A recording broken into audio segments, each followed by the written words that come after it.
তো গাইস টিকলু দিদি ভাইয়ের বাড়ি চলে এসেছি, এবার যাচ্ছি। এসেছি সুন্দরবন। আরে বাবরে, দেখো টিকলু দিদি ভাইয়ের কাছে এত লোক এসেছে, অনেক দূর দূরান্ত থেকে লোক এসেছে।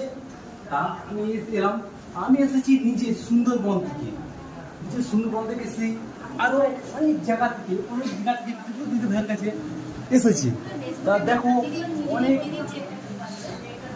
দূর দূরান্ত থেকে এসছে। টিকলু দিদি ভাই কিছু করার জন্য আমি অনুরোধ করবো। টিকলু ভাই, সবাইকে অনেক অনেক ভালোবাসা। সবাইকে একটাই কথা বলবো, মিলেমিশে কাজ করো। আর সবচেয়ে অরিজিনাল ভয়েস দিয়ে কাজ করে, এটা আমি সবসময় চিনে বলি, আগে বলি, এখনো বলছি। ফেসবুক প্ল্যাটফর্মে কাজ করার থেকে কিন্তু প্রচুর সমস্যা, যে এত মানুষ এসেছে শুধু সমস্যা, কিন্তু কন্টেন্ট মনিটাইজেশন পাওয়ার পরে শুনটা, তার আগে কিন্তু কোনো সমস্যা ছিল না। তাই প্রত্যেকে বলবো নিজের ভয়েসে কাজ করো, দেখবে কোনো সমস্যা। আর তারপরেও যদি সমস্যা থেকে আমার আইডিতে ঢুকে দেখবে, যে কোনো ভিডিও দেওয়া আছে, অবশ্যই পারবে। আর না পারলে আমি আছি, চলে যাবে।